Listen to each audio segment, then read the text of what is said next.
What's good, Distinction Squad, and welcome back to another video. See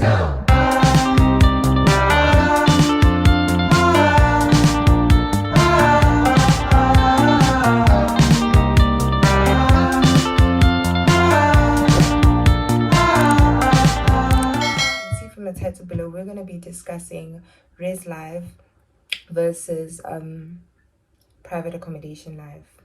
Now, personally, I'm going to keep it short because I don't want this video to be long, and this is my own opinion from someone who's living in res, who knows people who are living in private accommodation. I'm just going to tell you the honest pros and cons of both living situations.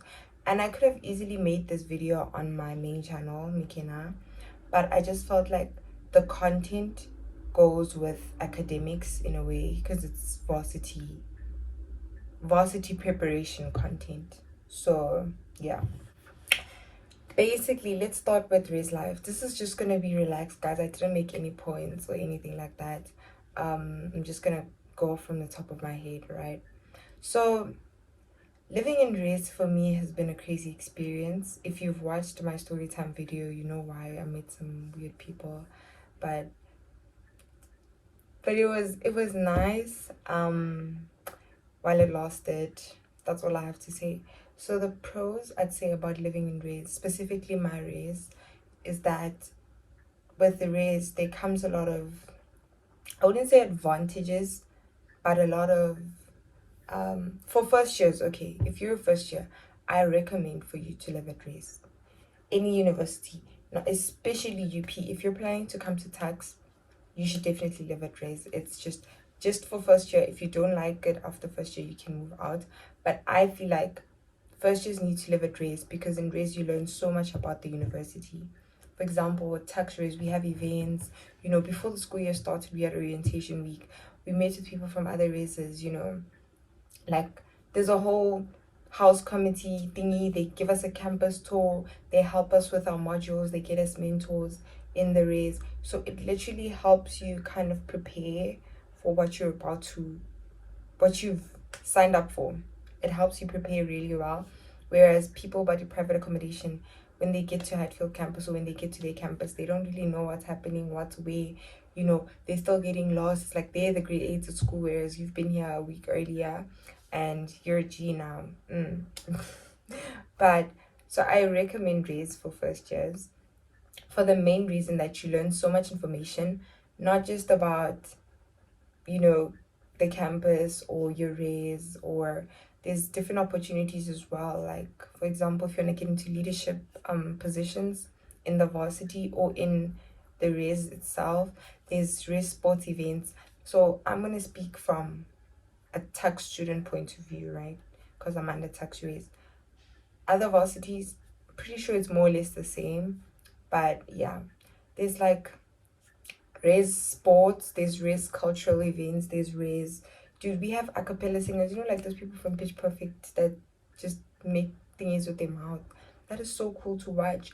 And with res sports, okay, I can't play res sports because I row for tax. So already rowing for like any varsity sports, if you do varsity sports, it's so demanding and it's just crazy. So but I wanted to personally play for my race, but I realized that like no, I'm gonna kill myself because I'm already but there's race sports which is less intense and less competitive as varsity sports. Varsity sports is crazy. Whether you're playing soccer, dude, you're playing netball for your university, whether you're doing rowing for university, it's crazy. You train like a fucking professional athlete. Number one, every day is tea time, literally. And okay, I'm off ramping, but you can basically get involved with a lot of stuff, right? If you are the type of person that wants to get involved. And res gives that. I know people be like, no, at res, what's this? You're gonna battle be like you're gonna be treated badly. What if they do initiation? They do, guys. I don't know about other varsities and other races. Well, not other races under tax race. I can't speak. I can only speak for my race. During orientation week, we had monitors that were coming every single day of orientation week to randomly ask people to do surveys to make sure that like we're not getting initiated in any type of way, like maybe they're making us do like slavery work, whatever they do, you know what I mean? Like to make sure we weren't getting abused, basically. So it was all fun and games. It was all healthy, and yeah. So I think the initiation part, like it's just rumors. Maybe back in the day, when people were still not okay in their heads, they would make people do crazy stuff. But now at Raise, like at my Raise, everything is chilled. We were not abused. We were not, and it gives you the sisterhood vibe because you easily make friends to where when you start school you already have friends, whereas people in private accommodation, they have to start from scratch. They only either know their roommates, or they have to now make friends with their classmates, but they have to start from scratch. Whereas in Rays, because of O Week, you already know people that are studying different things in different Raises because of the Raise events, right? One. Two, you already know people in your building or in your race that are studying either the same thing or different things in your own environment. So you're already making those connections. Varsity is all about connections. Dude, if you're a varsity student and you've been sleeping on this, listen to me, I beg. Time to make your connections. Varsity is all about networking. Just because you're studying law and this person is studying medicine, but what if Ming years from now your child needs a what surgery, Kanti, the doctor is overseas for holidaying? Just now the doctor was your friend in varsity and you can be like, oh girl, my child is dying, you know. They're gonna pull through for because it's you, they're gonna come. So varsity is literally all about connections. You never know who everybody's gonna turn out to be, even the people who drop out. There's so many like fucking huge people in the industry that have dropped out and they're living. Like they're living. So be kind also in varsity because you never know. You never know who you're talking to. You never know where it's gonna lead. Be kind and be open. But that's not the point of this video. Okay, what else would I say is a pro about Raise? Okay, at my Raise, I do catered what do they call it? Catered Raise, catered whatever. So basically, tax Raise has chefs or people that cook for us, and I use my student card. My student card is too far, I was gonna show you. I use my student card and I tap and I just buy whatever the fuck I want. So I don't have to use my own money. I use my parents' money. Thank you guys. Love you. But yeah, so that's the nice thing I'd also say about Raise is if you're like me, you don't like cooking, you wouldn't cook to save your life. Like let's just order at this point. You know what I mean? And it's not even like if you don't like cooking. Even if you like cooking now, at private accommodation, if you don't cook, you have to order. If you don't have money to order, you're gonna starve. At least make sure you have noodles or something. Whereas at Raise, you have the option of having like the catered option, whereas they give you a certain amount a year in the beginning of the year, and then you basically order. So we have like a menu that comes out every month, I think. November. No. Is it every month? I think every month or every 2 months there's a new menu that comes out, and but they serve more or less the same things. And then you order the day before for the food that you want tomorrow, breakfast, lunch, and dinner. You don't order breakfast. I think breakfast you can go get, but nobody ever like gets breakfast from there unless they have like early classes. But lunch and dinner, important. So you order that, and the food is actually really nice and decent. Like it's really nice. I'm not gonna shit on their food because the food is really nice. It just depends on what you order. Don't order something that you don't know. If you can see there on the menu, you don't know what the fuck is written there, but you just saw bacon and or you just saw mushroom, and then when it comes, it's just, why did you order it? Why did you order it? Because there on top it said hake and what. You could have ordered hake because you know what it is. You know what I mean? So with Raise, there's that option also as of being catered to, so having food made for you. Now I said I'm going to keep this video short. Let's go to private accommodation. Those are the pros of Raise. I think I've spoken about the pros of Raise and the cons of private accommodation. Now I'm going to speak about the pros of private accommodation and the cons of Raise. Yeah, that's going to make this quicker and easier. So with private accommodation, one, or student accommodation, not Raise, is that you have so much more freedom, right? And it's not a matter of in Raise, it's like, okay, basically it is a matter of Raise sometimes feels like boarding school, because whereas in private accommodation you can have people sleep over at your house. You know, if your cousin or whoever's visiting you, they can actually spend the night. If you guys live in different cities, they can actually spend the night in your room, whereas in Raise we're not allowed to do that. I think in my Raise you have to pay I can't remember how much you have to pay, but it's a whole procedure. You need to first ask formally via email or something, send a letter, and then they first have to approve to see the reason. Like, reasons need to be deep. It can't just be no. So it's a whole process. Whereas in private accommodation, it's like you're fully independent. So if you feel like you trust yourself and you're ready for that independence, go ahead, my brother. Go ahead. But if you're first year, I still advise you to go to race first. Anyways, as I was saying, so there's that boarding school type of vibe in race, you know. In race, like at a certain time, especially my race, sometimes I feel like, this is my opinion, don't quote me. If you feel the same way, you can leave that in the comments section below. I don't want to get into trouble. Actually, I don't care. It's the truth. We've been through this a lot, and most people agree with me, will agree with me. Sometimes I feel like tax race as a whole can be sexist, because the boys get to have so much more stuff that we can't have, so many more privileges that the female residences at tax, the University of Pretoria, can't have, that just because they're boys. Literally, we've asked our house parents about this, you know, we've fought about this, we've had discussions about this, and the only reason they give you, that's literally how you can see that they don't give a shit whether they're being sexist or not, is that just because they're boys and you guys are girls. Because they'll be like, no, it's not safe for you ladies to have like male visitors after a certain time or whatever, but you let the guys have female visitors, you know, for a longer period of time, and you let the guys have these clubhouses, and the guys can sell alcohol in these clubhouses. They can keep, you know, there's so many rules that, like, we're not allowed to have alcohol, anything in our rooms.